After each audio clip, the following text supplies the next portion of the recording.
Hello everyone, welcome to my YouTube channel S G studies. आज हम पढ़ेंगे 6 स्टैंडर्ड का 4th chapter that is Vedic civilisation. इसके पहले हमने पढ़ा हड़प्पन सिविलाइजेशन। उसमें हमने पढ़ा कि उनका वो किस तरह रहते थे, उनका जो लिविंग का प्रोसेस था वो किस तरह हुआ करता था। हमने उसमें देखा उनका ग्रेटिंग बाथ देखा, वो किस में नहाते थे, उनका मतलब हमने देखा कि उनका एकदम जो वो यूज़ करते थे बाथरूम्स या फिर जो नाले यूज़ करते थे वो एकदम मॉडर्न टेक्नोलॉजी की तरह थे। मतलब वो जो हड़प्पन पीपल्स थे वो कितने एक्टिव थे उस समय भी, जबकि कोई सुविधाएं भी नहीं थी।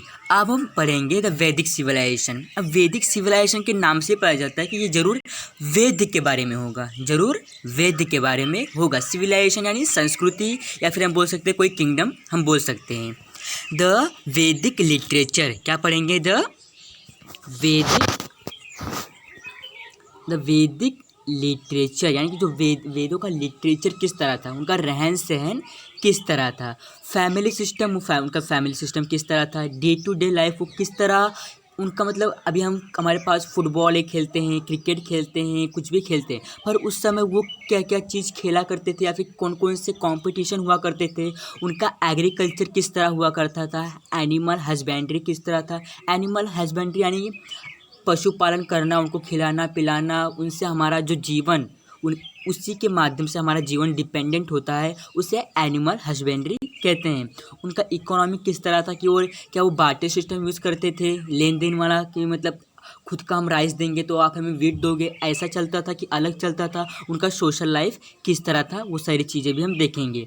रिलीजियस आइडियाज़ किस तरह थे उनके। पॉलिटिकल सिस्टम, यानी पॉलिटिकल सिस्टम हम बोल सकते हैं कि अभी हमारे पास मिनिस्टर्स हैं, प्राइम मिनिस्टर, चीफ मिनिस्टर। उस समय क्या राजा महाराजा थे कि वैद्य थे कि कोई तांत्रिक लोग रहते थे, किस तरह उनका पॉलिटिकल सिस्टम था, वो भी हम इस चैप्टर में एकदम डिटेल से पढ़ने वाले हैं। स्टार्ट करते हैं 4.1 the Vedic literature. The civilisation that is based on Vedic literature is known as Vedic civilisation. कितना सिंपल है, मतलब जो सिविलाइजेशन होता है, कोई भी सिविलाइजेशन अलग अलग सिविलाइजेशन होता है।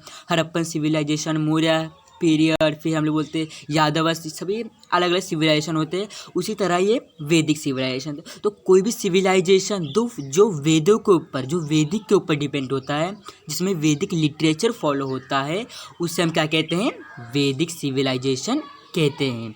The Vedas are considered to be our earliest literature. जो वेदास है इसको सबसे पहला लिटरेचर माना जाता है। मतलब जो हड़प्पन सिविलाइजेशन, यादवा पीरियड, मौर्य पीरियड और भी बहुत सारे जो पीरियड थे, उसके सबसे पहले का पीरियड किसको माना जाता है?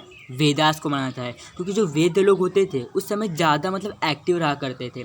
डॉक्टर्स, चिकित्सक, ये सब लोग वहाँ पर उतने नहीं थे। जो जो वेद थे वही सर्जन करते थे, वही ऑपरेशन करते थे, वही सब कुछ मेडिसिन प्रोवाइड किया करते थे। The Vedas are compose by many sages और ऋषि। जो वेदास है वो बहुत सारे सेजेस यानी संत, और ऋषि यानी आपको पता है ऋषि महान ये सब। तो एक जो वेदास वैदिक सिविलाइजेशन है ये केवल ऋषियों के ऊपर नहीं बल्कि संतों के ऊपर भी डिपेंड करता है।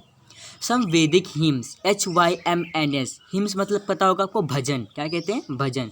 वेर कंपोज बाय वुमेन, ये वुमेन्स भी लिखा करती थी और इसे फॉलो करती थी, किसे? वैदिक लिटरेचर को। लेकिन आज हम देखते हैं हर क्षेत्र में महिलाएं और पुरुष दोनों हैं, उसी तरह उस समय भी हर क्षेत्र में महिलाएं और पुरुष दोनों ही साथ रहा करते थे, कंधे से कंधा मिलाकर चलते थे।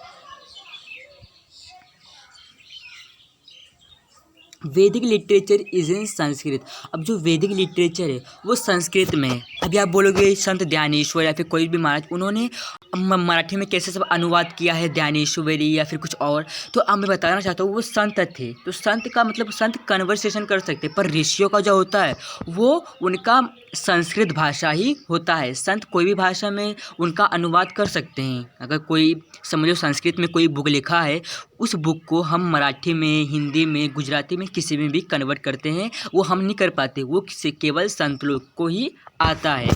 तो हमेशा याद रखना जो वैदिक लिटरेचर है किसके ऊपर डिपेंड है? संस्कृत के ऊपर। सारी चीज़ उसमें संस्कृत के हिसाब से होती हैं। The Vedic literature is very rich and diverse. अब जो वैदिक लिटरेचर है वो बहुत ही मतलब मान्य है, रिच यानी हम बोल सकते हैं अमीर नहीं बल्कि एकदम ज़्यादा ऊंचे पद वाला, उसको हम मान सकते हैं। और डाइवर्स यानी हर तरह की डाइवर्सिटी, चाहे वो मुस्लिम, मतलब उस समय मुस्लिम सब ऐसा भेद नहीं होगा, सब लोग एक साथ रहते, सबको पता ही नहीं था कि मुस्लिम कौन होता है, हिंदू कौन होता है, अलग अलग चीज़ें। हाँ, आप समझ सकते हो। The Rigveda is considered to be the first text यानी ग्रंथ। अब जो ऋग्वेदा है उस, अगर हम वेदों की बुक खोलेंगे तो उसमें पहला ग्रंथ क्या पढ़ोगे आप, उसको पढ़ोगे ऋग्वेदा। ऋग्वेदा जैसे हम लोग का चैप्टर होता है पहला हड़प्पन सिविलाइजेशन, वैदिक सिविलाइजेशन, उसी तरह ये ऋग्वेदा, समाज वेदा, ये सब भी अलग अलग होता है। In this form the verses, और ये it is in the form of versus यानी कविता के फॉर्म में हुआ करता है, संस्कृत भाषा में कविता के फॉर्म में हुआ करता है, आपने देखा होगा कहीं पर। This are 4 Vedas. अब ये 4 वेदास है, ऋग्वेदा, यजुर्वेदा, समावेदा एंड अथर्ववेदा। ये 4 वेदा में है और इसमें 4 वेदा में अलग अलग टाइप से किस तरह वो फॉलो करते थे। अब जैसे अलग अलग टाइप होता है तो उसमें अलग अलग वेद भी होते हैं, अलग अलग डिफरेंट उसमें कुछ अलग ही होता है। उसी तरह द वैदिक टेक्स्ट आर नोन एज संहिता। अब जो वैदिक टेक्स्ट है ऋग्वेदा, यजुर्वेदा, समावेदा, अब इसको हम क्या कहते हैं, संहिता कहते हैं। क्या कहते हैं, संहिता। विद मीन्स टू नो। अब जो विद है हमें पता वैदिक, तो जो विद है उसका मतलब है जानना, टू नो। क्या लिखा, to know. The terms Veda drives from vid. जो वेदा है वो कहाँ से ड्राइव करता है, कहाँ से आता है, विद से आता है। तो इट मीन्स नॉलेज, जानना या फिर नॉलेज बोल सकते हैं हम। The Vedas have been preserve through the oral tradition. अब जो वेदास है इसमें कुछ लिखित नहीं है, पहले का सब हमें ओरल ट्रेडिशंस पता है, यानी परंपराएं के हिसाब से चलती आ रही है। अब जैसे हम मानते थे कि अशुभ होता है, बिल्ली राह के जाएगी तो ये अशुभ होता है, या फिर कोई भी हमें काटता है तो वो अशुभ होता है, तो ये सब ओरल ट्रेडिशंस चलती आ रही है। इसे कहीं पे लिखा तो नहीं है कि बिल्ली रास्ता काटेगी तो अशुभ माना जाएगा, ये ओरल ट्रेडिशंस या फिर कुछ अशुभ बातें चलती आ रही है, तो हम इसे ओरल ट्रेडिशन में, ओरल ट्रेडिशन है परंपराएं में मान सकते हैं। The Vedas are called as shruti. जो वेदास उसे क्या कहते हैं, श्रुति कहते हैं। अब हम पढ़ते हैं ऋग्वेदा। क्या पढ़ेंगे पहले, ऋग्वेदा। हमने पढ़ा ऋग्वेदा, समावेदा। अब इसका मतलब भी तो जानना होगा कि इसका मतलब क्या होता है, कि खाली पढ़ते ही रखेंगे, ऐसा नहीं होता, इसका मतलब भी जानना जरूरी है। The Rigveda Samhita, each verses of Veda is known as a richa. अब जो ऋग्वेदा है उसमें बहुत सारे वर्सेस होते हैं, वैसे ना कविताएँ या फिर हम बोलते हैं श्लोक या फिर कविताएं हम बोल सकते हैं। तो वो श्लोक है वो ऋचा में होती हैं, अलग अलग पन्ना पलटेंगे तो अलग अलग श्लोक आएगा, तो उसे कहते हैं, जो वेद में लिखा होता है उसे हम ऋचा कहते हैं। क्या कहते हैं, ऋचा कहते हैं। So the Veda consisting of Richa is called Rigveda. अब जो अलग अलग पन्ने पलटेंगे तो उसमें वर्सेस लिखे रहेंगे, वर्सेस यानी हम बोल सकते हैं, ऋचा भी हम बोल सकते हैं, वर्सेस यानी कविता श्लोक हम बोल सकते हैं। तो वो जो इसमें जिसमें कविता श्लोक इस टाइप के जो होते हैं, अलग अलग पोएम्स बोल सकते हैं ऋषियों के बारे में, तो उसे क्या कहते हैं, या फिर भगवान को पूजने के लिए जो पोएम श्लोक होते हैं उसको हम कहते हैं ऋग्वेदा। क्या कहते हैं, ऋग्वेदा। आपको पता चल गया होगा। Richa means the verse compose to praise deity. अब जो ऋचा होता है जैसे कविता श्लोक, अभी क्यों यूज़ होता है, ये यूज़ होता है भगवान को पूजने के लिए। प्रेजा डाइटी यानी देवताओं को पूजने के लिए इस ऋचा वर्सेस का यूज़ किया जाता है। When a number of richa are put together to praise a particular deity, the poetic composition is called sukta. अब जो अलग अलग वर्सेस होते हैं, श्लोक होते हैं, उसको एक साथ मंत्र में बोलते जाना, भगवान को पूजते जाना, एक के बाद एक, तो जो एक कॉम्पोजिशन बनता है उसे कहते हैं सुक्ता। The Rigveda consist of many suktas compose to praise different deities. जो अलग अलग सुक्तास होते हैं, अलग अलग कविता होती हैं, श्लोक होती हैं, तो और फिर अलग अलग या फिर ऋचा को जो अलग अलग बुक होता है, तो उसे जो अलग अलग बुक होता है, अलग अलग ग्रंथ होते हैं, वो अलग अलग भगवान के ऊपर होते हैं, तो वो जो अलग अलग भगवान होते हैं उनको अलग अलग ग्रंथ दिया जाता है कि अगर ये ग्रंथ पढ़ोगे तो इन भगवान को प्राप्त करोगे, ये ग्रंथ पढ़ोगे उनके सामने तो इन भगवान को प्राप्त करोगे, तो इसको हम कहते हैं ऋग्वेदा। आपको अच्छे समझ में आ गया होगा। अब देखते हैं यजुर्वेदा। क्या, यजुर्वेदा संहिता। द यजुर्वेदा संहिता कंटेन्स मंत्र अटर्ड ड्यूरिंग अ याजना। अब जो यजुर्वेदा होता है उसमें क्या होता है, मंत्र बोले जाते हैं। क्या, मंत्र, बोलते हैं ना अंतरम तंत्रम जमंत्रम, ये सब होता है ना। अटड़ यानी बोलना, क्या अटड़ यानी लिखा ना अटड़ बोलना, ड्यूरिंग याचना करते हैं तो उसमें जो मंत्र बोले जाते हैं वो यजुर्वेदा संहिता में आता है। इसमें हमने देखा कविता श्लोक टाइप होता है, इसमें मंत्र टाइप होता है जो मंत्र भगवान को बोले जाते हैं। समझ में आया आपको? Yajurveda provide guidance about how and when the different mantra must be chanted during the yajna rites. अब जो यजुर्वेदा जो होता है इसमें लिखा होता है मंत्र, तो अगर हम कोई भगवान को पूजने जा रहे हैं तो दूसरे भगवान का मंत्र हम शंकर जी को पूज देंगे, जैसे सर्वमंगल मांगल्य, और जो ओम त्र्यंबकम यजामहे, और जो ये ओम त्र्यंबकम यजामहे वो शंकर जी को बोला जाता है, और सर्व मंगल मांगल्य किसे बोला जाता है? दुर्गा माँ को बोला। तो हम इनको मतलब सर्व मंगल मांगल्य शंकर जी को नहीं बोल सकते। तो ये मतलब अलग अलग ग्रंथ होते हैं, उसके टाइप से जो हमारा जो यजुर्वेदा का टाइप से वो अलग अलग भगवान को पूजा जाता है। अगर हम दूसरे भगवान के सामने हम दूसरा श्लोक चैंट कर देंगे, बोल देंगे, तो ये क्या सही रहेगा? नहीं सही रहेगा। भगवान शायद गुस्सा भी हो सकते हैं, ऐसा उस समय में जो लोग रहते थे, ऋषि होते थे, उनका मानना था, और ये आज भी माना जाता है। This text include the verses और poetic incantation and their explanation in prose. अभी जो यजुर्वेदा है इसमें संस्कृत में जो ये अलग अलग मंत्र होते हैं उनका अर्थ लिखा हुआ है। अब देखते हैं, do you know the meaning of some suktas. अब जो सुक्तास होते हैं आपको पता होगा, आपने कहीं मूवी में देखा होगा, अभी कहीं भी देखा होगा, ये भी पढ़ा भी होगा आपने शायद। ओ ऑलमाइटी, ए सर्वशक्तिमान, ऑलमाइटी यानी सर्वशक्तिमान, ओ सर्वशक्तिमान, make it rain in plenty, आप बहुत ज़ोर से बारिश कीजिए। May we get a plenty of crop in our field, हमें हमारे खेतों में ज़्यादा क्रॉप्स हो जाए। May there be plenty of milk for our children, और जब अलग अलग खेती में अलग अलग घास भूसे या फिर जो वेट निकलेंगे तो हम उन्हें हमारे गाय बच्चों को खिलाएंगे, तो उन गाय बच्चों को खिलाकर हमारे चाइल्ड जो वो उनका भी ग्रोथ होगा और मिल्क पी पाएंगे। ऐसा मतलब अलग अलग ऐसा चिल्ला कर लोग कहा करते थे, ओ शक्तिमान ऐसा कीजिए, ओ शक्तिमान ऐसा कीजिए, तो इनको सुक्तास कहा जाता है। आपको पता चल गया होगा कि हम क्या पढ़ाने जा रहे हैं। अगर आपको कुछ भी डाउट रहेगा तो हमें पूछ सकते हो बाद में। मुझे लगता है आपको अच्छी समझ में आ रहा होगा। May the cows to our homes and stay happily in their pens. अब जो वो भी ऐसा कहते हैं कि जो हमारे घर में काउस आते हैं उन्हें हम गौ माता मानते हैं और वो हमारे घर में खुशहाल से रहे, ऐसा उनका मानना था। मे दे बियर मैनी क्लब्स यानी उनके ज़्यादा बछड़े दे, ऐसा उनका मानना था। मतलब वो ऐसा मतलब बोला करते हमारे यहाँ पर ज़्यादा हो, ये सब ज़्यादा हो हमारे में, ऐसा सब भगवान से मांगा करते थे, पूजा करते थे। A rise of people darkness has vanish, arise उठो, अब जो पीपल्स की डार्कनेस जो है वो ख़त्म हो गई, वैनिश हो गई। That advent the drone and sunlight come, जब कहीं भी उजाला आता है तो क्या अंधेरा ख़त्म हो जाता है। जब कोई भी अच्छा कार्य होने वाला था तो बुरे कार्य की पूरी जो समाप्ति हो जाती है। Dawn has awaken the world let us pursue our own vocation and our riches. अभी हमें और ऐसा मतलब ऐसा माना जाता था उस समय, सब अंधेरा ख़त्म हुआ, अब उजाला आया, हमें काम करना चाहिए, हमें अपने भगवान को पूजना चाहिए। वैदिक लिटरेचर में सभी सारी चीज़ें फॉलो हुआ करती थी। अब समावेदा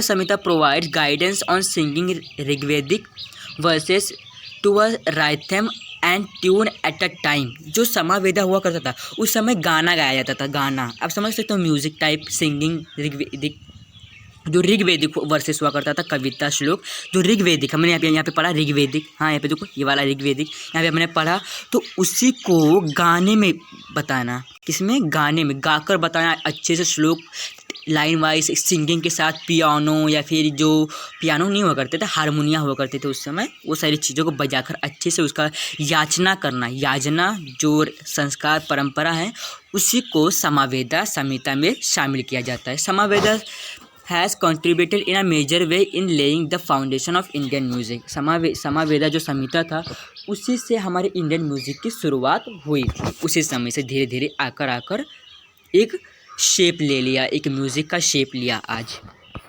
के ज़माने में। अब देखते हैं Atharvaveda Samhita. The Atharvaveda is name after Atharva rishi. The Veda is different from the other 3 Vedas. अब जो अथर्ववेदा संहिता है, एक ऋषि थे अथर्वा, क्या नाम था उनका? अथर्वा ऋषि। तो जो अथर्वा थे उनके मरने के बाद जो वो रूल्स फॉलो करते थे, जो जैसे गांधी जी रूल्स फॉलो करते थे, हिंसा मत करो, अहिंसा मत करो, ऐसा सब चीज़ें, तो वो उनके मरने के बाद आज भी हम फॉलो करते हैं। उसी तरह जब अथर्वा जी मरे थे तो उनके मरने के बाद जो हुआ करते थे, जो वो बोला करते थे उसको फॉलो करते थे उनके पीपल्स, वहाँ के पीपल्स फॉलो करते थे। तब वो क्या थे, it is more concern with many things. अब जो वो थे वो बहुत थिंग्स में डिपेंडेंट हुआ करते थे। It most concern with many things day to day life and the people. Concern यानी जो समस्याएं आती हैं, जो मैनी पीपल्स के बीच में डिसीज आते हैं, समस्याएं आती हैं, कुछ दुख होता है उन्हें, तो उसको कैसे मिटाते थे। It include solution and adversities and disease. अब जो अथर्ववेदा है वो मेडिकल है, क्या है, मेडिकल, जैसे हर्ब्स शर्ब्स, जो जड़ी बूटियाँ हुआ करती थी, जो लोगों को दी जाती थी खाने के लिए कि अगर आप ये खाओगे तो ठीक हो जाओगे, ऐसा होता भी था। जो अलग अलग जड़ी बूटियाँ थी वो अगर खिलाया जाता था दूसरों को, कुछ उनको बुखार है, कुछ भी है, अगर सर्दी खाए तो वो ठीक हो जाया करता था। मतलब ये जो अथर्ववेदा था ये मतलब एक मेडिकल का काम करता था, मेडिकल का काम करता था। डॉक्टर्स सब यही थे, कौन, अथर्ववेदा वाले सब डॉक्टर्स हुआ करते थे। जड़ी बूटी लाकर खाया करते थे, दूसरों को दिया करते थे, उसके बदले में उनसे कुछ गेहूँ चावल ले लिया करते थे। It also provides information about mechanical herbs यानी जो छोटे मोटे पौधे होते हैं, कुछ जड़ी बूटियाँ, उसी के हिसाब से इंफॉर्मेशन प्रोवाइड की जाती थी। The Atharvaveda provide guidance to a king about the way he should administrator his kingdom. अब जो अथर्ववेदा था उसी के हिसाब से जो किंग लोग हुआ करते थे, मतलब उन्हीं का सुना करते थे। आप देखते हैं कि पहले के राज्यों में, हर एक राज्य में कोई ना कोई एक वैद्य रहा करता था, या फिर कोई एक बड़ा ऋषि रहा करता था। उसके हिसाब से महाराज लोग थोड़ा काम करते थे, उनके हिसाब से भी, कि अगर हम ऐसा करेंगे कुछ अशुभ तो नहीं होगा महाराज, तो बोलते थे ऐसा कुछ भी अशुभ हो सकता है, अशुभ नहीं हो सकता। तो जो एडमिनिस्ट्रेशन जो किंगडम का था वो भी इनके वे से चलाया जाता था। किनके वे से, अथर्ववेदा के वे से चलाया जाता था। एक पे लिखा ना, kingdom about the way he should administrator his kingdom. Guidance दिया करते थे कौन, अथर्ववेदा वाले किंग्स को गाइडेंस दिया करते थे। द ब्रह्मा टेक्स्ट यानी ग्रंथ हमने पढ़ा। जो अब देखते ब्रह्मणा टेक्स्ट क्या है, Aranyakas Upanishad were written after the composition of Samhita. अब जो ये संहिता जो था, ये अथर्ववेदा संहिता, ऋग्वेदा संहिता, यजुर्वेदा संहिता, इसके बाद जो अलग अलग ब्रह्मणा, अरंक्यास, उपनिषद आए, उसमें भी बहुत सारे थे जो वैदिक लिटरेचर को फॉलो करते थे या फिर वैदिक लिटरेचर में आते हैं। अब पहले देखते हैं ब्रह्मणा टेक्स्ट। क्या देखते हैं पहले, Brahmana text. They were compose to provide guidance on using Vedic mantra. अब जो ब्रह्मणा टेक्स्ट जो ग्रंथ हुआ करते थे उसमें अलग अलग मंत्र हुआ करते थे, जो याजना रिचुअल्स के हिसाब से पूजा जाता था। याजना के मतलब कौन सा मंत्र कब बोलना है, कौन सा कब यूज़ करना है, वो सारी चीज़ें ये ब्रह्मणा टेक्स्ट में आती थी। Each Veda has independent text called ब्रह्मणा। अब जो कोई भी एक वेद होता है तो उनके अलग अलग टेस्ट होते हैं, उनके अलग अलग ग्रंथ होते हैं, मंत्र होते हैं, तो उसी के हिसाब से उसको हम कहते हैं ब्रह्मानस। क्या कहते हैं, ब्रह्मानस। अब देखते हैं अरंक्यास क्या होते हैं। Aranyakas consist of reflection on thought express after meditating with deep concentration in forest and wildness. अब जो उस समय अंधविश्वास ज़्यादा माना जाता था, तो अरंक्यास में जो पीपल्स हुआ करते थे वो बहुत ही कॉन्सेंट्रेशन के साथ एक मेडिटेशन करते थे। उसमें अगर उनको कुछ भगवान की स्मृति हुआ करती थी तो पीपल्स को पता था कि ऐसा होता है, ऐसा नहीं होता, भगवान हमसे खुश हैं, भगवान हमसे खुश नहीं हैं, अगर आप ऐसा करोगे तो भगवान खुश होंगे। ये सारी चीज़ें अरंक्यास में आया करती थी। या फिर जो पीपल्स होते थे वहाँ के, वो ज़्यादा मेडिटेशन में फॉलो करते थे, एक मुद्रा बनाकर वो बैठ जाते थे, या फिर कोई शांत जगह पर, फॉरेस्ट टाइप एरियाज या फिर कोई शांत जगह पर। The Aranyakas are concern with accurate performance of yajnas. अब जो अरंक्यास वाले भी ज़्यादा पुजारी लोग थे, ज़्यादा ऋषि लोग वहाँ पर रहा करते थे, एक्यूरेट परफॉर्मेंस किया करते थे।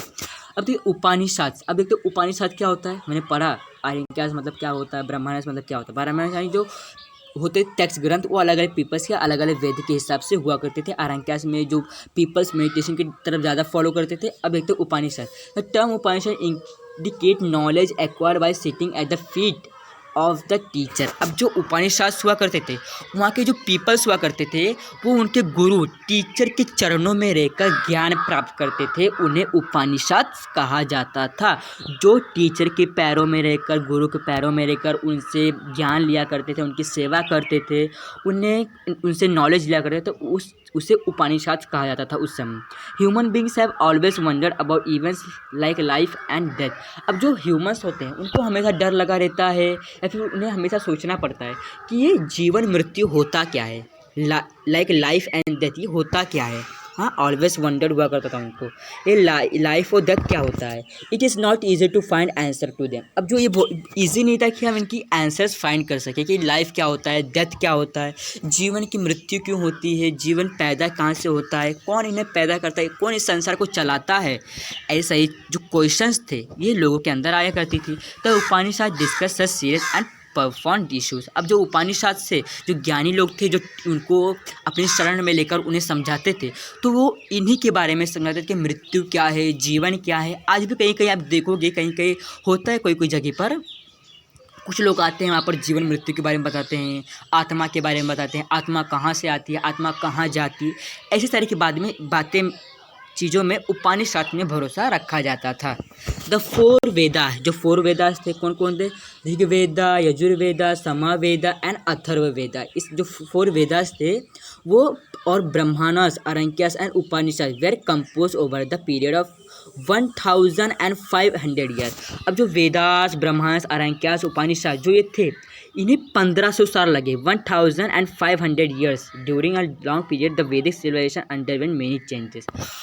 1500 साल तक आप सोच सकते हो, 1500 साल, कोई इंसान 100 साल तक नहीं जीता, वो पूरा मिला के 1500 साल तक जो पूरे जो वेदास, ब्रह्मांड्स, अरण्यकास जो ये थे, आर्यांकास जो ये थे, जो इतना 15 साल का समय लगा इसको पूरा एकदम बिठाने के लिए, जड़ से बिठाने के लिए, वैदिक सिविलाइजेशन को अंडरवेंट करने के लिए, चेंजेस लाने के लिए कितना टाइम लगा, 15 साल। 15 साल नहीं, 1500 साल तक समय लगा।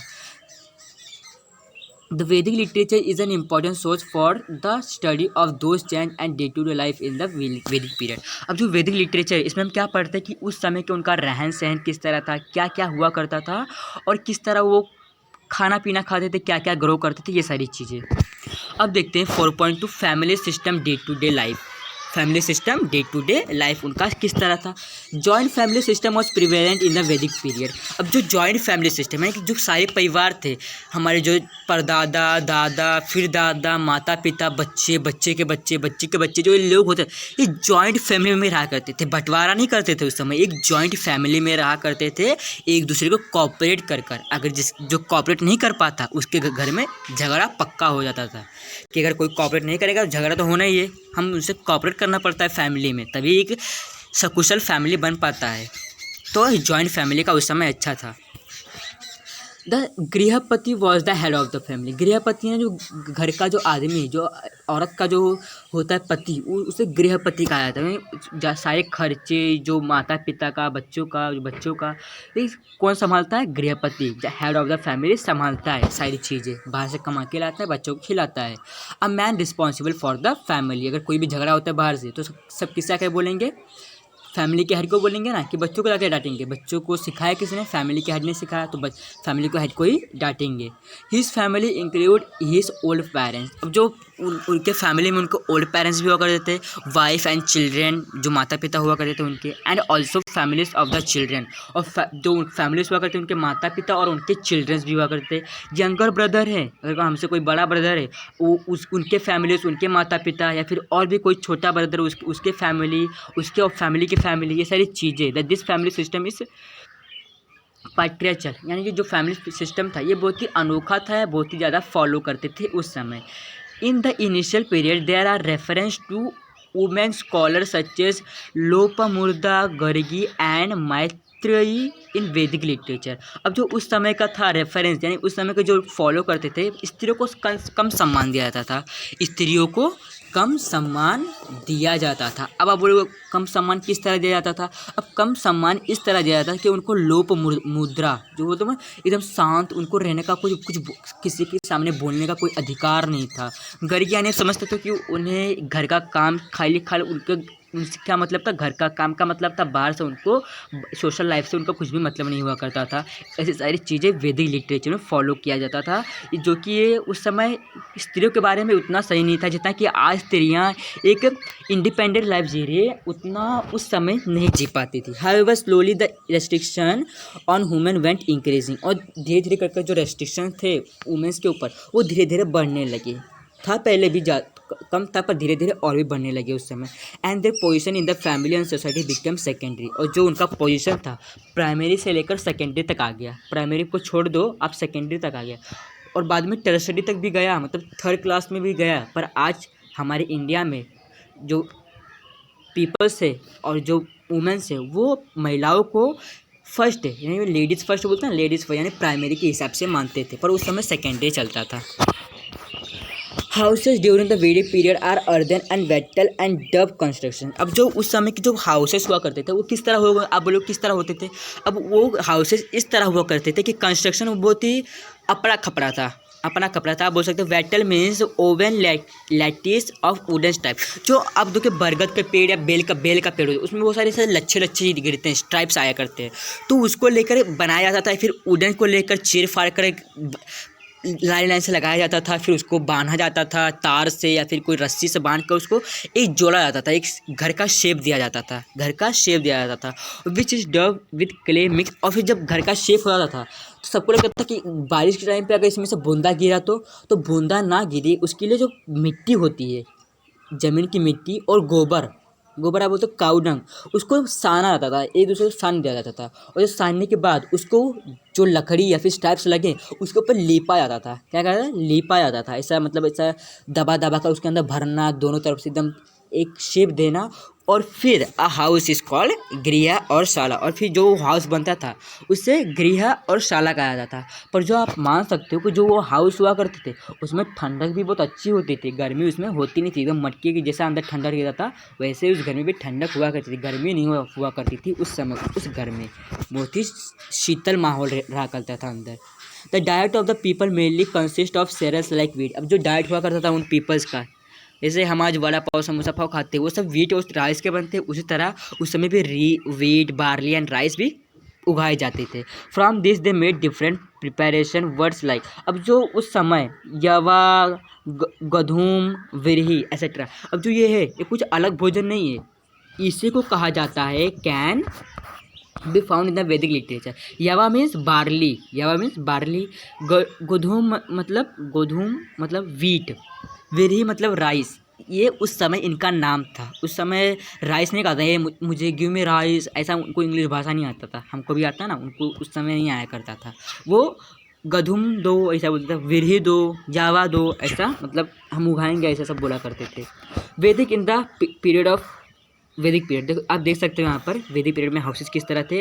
ऐसा देखो स्ट्राइप्स लगाए गए हैं, देखो नीचे आप देख सकते हो, यहाँ पर देखो जो नीचे का घर का जो दरवाज़ा है वहाँ पर आप देख सकते हो कि जो हुआ करते हैं जो मिट्टी और काऊ रंग से बना हुआ है। वैदिक पीपल रियलिस मिल्क, जो वैदिक पीपल्स थे उनको मिल्क ज़्यादा अच्छा लगता था।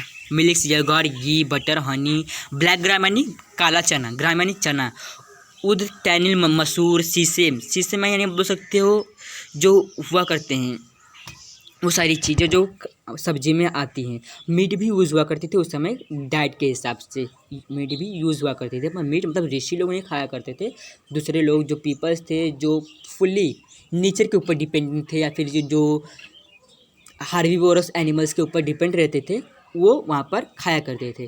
Peoples in the Vedic period use cotton and woollen garment. जो वैदिक पीरियड के जो पीपल्स थे वो कॉटन या फिर ऊन का बना हुआ गारमेंट्स यूज़ करते थे। दे ऑल्सो यूज वल्कास और clothes made from barks and tree.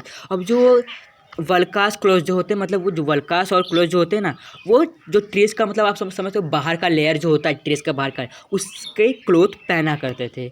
Man and women use ornaments of gold. जो मैन और वुमेन जो थे वो ऑर्नामेंट्स वहाँ पर गोल्ड के मिल जाया करते थे, जो कि आज नहीं मिलते, पर उस समय गोल्ड बहुत ही सरल मात्रा में मिल जाया करती थी। फ्लावर ऑफ ब्लैंक गार्लैंड्स यानी माला, फ्लावर की बनाकर माला पहना करते थे। और स्ट्रिंग्स मेड ऑफ बीड, जो स्ट्रिंग्स हुआ करते हैं जो मोती के बने होते वो भी पहना करते थे। A kind of pendant called Nishka seems to have been popular. It was also used to as a currency. अब जो माला सोना मुद्रा हो, जब हम दूसरे को देते हैं तो हमें पैसा नहीं देंगे, वो हमें वो कुछ खाने पीने के लिए नहीं देंगे। तो ये सारी चीज़ें उस समय करेंसी के हिसाब से यूज़ हुआ करती थी। उस समय पैसे नहीं बने थे, वो बार्टर सिस्टम चलाया करते थे। हम तुम्हें सोना देंगे, आप हमें व्हीट राइस दे दीजिए थोड़ा सा, ऐसा सब यूज़ हुआ करता था उस समय। Singing, playing musical instruments, dance, board games, chariot race and hunting were the means of recreation. अब उस समय खेलने बजाने के लिए सिंगिंग हुआ करता था, प्लेइंग, म्यूजिकल इंस्ट्रूमेंट्स ये भी हुआ करते थे, डांस भी वहाँ पर हुआ करते थे। ऐसा नहीं कि वो जो ऐसा मतलब खाली मारना पीटना खाना पीना इसके ऊपर नहीं ध्यान दिया करते थे, वो अपनी जो डेली एक्टिविटीज़ भी वो भी फॉलो करते। चैरिट रेस यानी हम बोल सकते हैं जैसे कि घोड़ों की रेस, जो चैरिट यानी रथ, चैरिट यानी रथ, उसकी जो रेस हुआ करती थी वो भी फॉलो किया करते थे, हंटिंग भी किया करते थे। Main musical instruments were veena, shatatantu, cymbals and the conch. Percussion instrument like damru and mridanga were also use. ये सारी चीज़ें भी उस समय यूज़ हुआ करती थी। और इससे कि जो देख सकते हैं डमरू, शंख, या फिर जो सरस्वती जी लेके बैठते हैं ना, ये वाला डमरू, और या फिर ये जो हम बजाते हैं जब विट्ठल जी का हम जयंती मनाते हैं उनका बर्थडे, तो उसमें भी हम बजाते रहते हैं ऐसा, जो कोई वाला जो डोरी से बना हुआ है। तो ऐसा आपको जो हमारा फर्स्ट पार्ट वीडियो इसी के साथ हमारा कंप्लीट होता है। कैसा लगा आपको वीडियो, प्लीज़ हमें कमेंट सेक्शन में बताइएगा। Thanks for watching video, please like share and subscribe to my channel. If any doubt was there then please ask me in comment box, please ask me. तब मिलते हैं हमारे next part 2 video में, तब तक के लिए गुड बाय।